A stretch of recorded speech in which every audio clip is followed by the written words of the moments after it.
காற்றுல நம்மை சுருக்கி இருக்கக்கூடிய காற்றுல விஞ்ஞானத்துல ஒரு விஷயம் சொல்றாங்க, சஸ்பெண்டட் பார்ட்டிகிள் அப்படிம்பாங்க. காற்றுல இருக்கக்கூடிய மாசுக்களை அளவிடக்கூடியது. அந்த மாசுக்களின் அளவு ஒரு கியூபிக் சென்டிமீட்டர்ல 410 ppm இங்க இருக்குது. 450 தாண்டிட்டோம்னா நாம் அந்த காற்றை சுவாசிக்க முடியாது. காற்றை சுவாசிப்பதற்கு இன்னும் 40 ppm மட்டும்தான் கூடாமல் இருக்கணும். ஒரு வருடத்துக்கு 2 ppm கூடிக்கிட்டே இருக்கு. அப்படின்னு கணக்கு பாத்தீங்கன்னா இன்னும் 20 வருஷத்துல வெளியில இருக்க காற்றை எல்லாராலையும் சுவாசித்து விட முடியாது. என்ன நடக்குது, எந்த குப்பையை போட்டான, எந்த பொருளை தூக்கி போட்டான்னு நம்ம நினைச்சு நகர நகர அடுத்த தலைமுறைக்கு சுவாசிக்க ஆரோக்கியமான காற்று இருக்கிறது. 2 நிமிஷத்துல நூடுல்ஸ் சாப்பிடலான்னு ஆடி பாடி அந்த அம்மா சொல்லுது. நம்மளும் நூடுல்ஸை சாப்பிட்டுறோம்.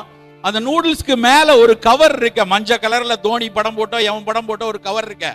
அந்த கவரை இந்த பூமி திங்கிறதுக்கு 25,000 வருஷம் ஆகணும். நாம 2 நிமிஷத்துல நூடுல்ஸை தின்னுறோம். ஆனா அந்த கவர், அதுல இருக்கக்கூடிய நெகிழி பொருளை இந்த மண் சீரடிக்க 25,000 ஆண்டுகள் ஆகும். நண்பர்களே, மழை இல்ல மழை இல்லன்னு எல்லாரும் புலம்பிக் கொண்டே இருக்கிறோம். எங்கிருந்து மழை வரும்? கங்கையில எப்படி தண்ணி வருதுன்னு கேட்டா எல்லாரும் சொல்லிடுவோம், பனிமலைகள் உருகி ஆறாக வருதுன்னு தெரியும்.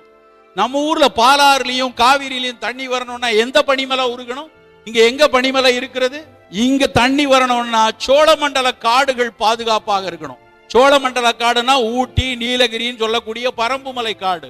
அங்க இருக்கக்கூடிய அத்தனை மரத்தையும் மொட்டையடிச்சு நீலகிரி தோட்டமாக, தேயிலை தோட்டமா போட்டதனோட விளைவுதான் அந்த மலைக்கும் கடலுக்கும் நடுவே உள்ள தொப்புள் கொடி மாதிரி இருக்கக்கூடிய ஆறை அழித்து விட்டோம்.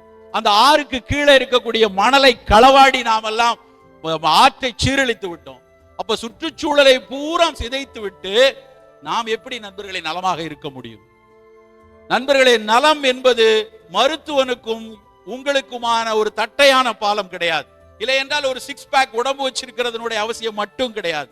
உடல் நலமாக இருக்க வேண்டும், உள்ளம் நலமாக இருக்க வேண்டும், சமூகம் நலமாக இருக்க வேண்டும், சுற்றுச்சூழல் நலமாக இருக்க வேண்டும். அத்தனை நலத்திற்கும் ஒவ்வொரு துளியிலும் நம் அக்கறை இருக்கணும். நாம் என்ன உணவு எடுக்க போகிறோம்? நாம் சாப்பிடக்கூடிய உணவு எப்படி பயிராக்கப்பட்டது, எப்படி பாதுகாக்கப்பட்டது, எப்படி பக்குவப்படுத்தப்பட்டது அப்படிங்கிற சிந்தனை ஒவ்வொருத்துக்குள்ளேயும் வரணும். நாம் சாப்பிடுவதற்காக பூச்சியையும் புழுக்களையும் பறவைகளையும் கொன்றுவிட்டு, பூச்சிக்கொல்லி ரசாயனங்களை வைத்து கொன்றுவிட்டு நான் மட்டும் உயிரோடு இருந்து பிரயோஜனம் இல்லை.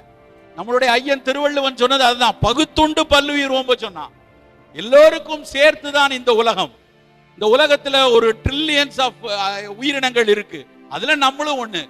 ஆனா நாம என்ன நினைக்கிறோம்? இந்த ஒட்டுமொத்த உலகமே நமக்குத்தான் என்று நினைக்கிறோம். இந்த ஒட்டுமொத்த உலகமே நமக்குத்தான் என்கிற சுயநல சிந்தனை தான் நம்முடைய அழிவின் ஆரம்பம்.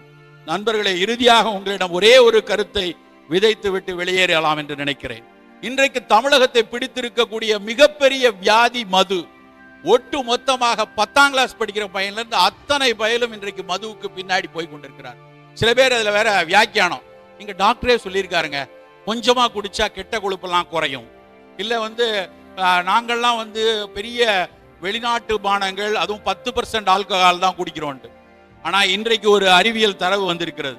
நீ தீபாவளிக்கு மட்டும் குடிக்கிறியோ, இல்ல தீபாவளிக்கு லீவ் விட்டுட்டு மற்ற நாள்லாம் குடிக்கிறியோ, இல்ல நான் 6% ஆல்கஹால் சாப்பிட்றேன், நான் 60% ஆல்கஹால் சாப்பிட்றேன், நீ என்ன இளவு வேணாலும் எப்படி வேணாலும் சாப்பிடு, நீ மது அருந்தினால் அது ஒருவேளை மதுவாக இருக்கலாம், இல்ல தினம் தினம் மதுவாக இருக்கலாம். உன்னுடைய ஈரலின் மரபணுவுக்கு சுருக்க நோய் வருவதற்கான வாய்ப்பு இருந்தால் மது நிச்சயம் அன்றே கொல்லும் அல்லது நின்று கொல்லும் என்று மிக தெளிவாக சொல்லி இருக்கிறார்கள். எந்த காரணம் கொண்டும் எந்த சூழலிலும் மதுவை ஏற்றுக்கொள்ளாதீர்கள் நண்பர்களே.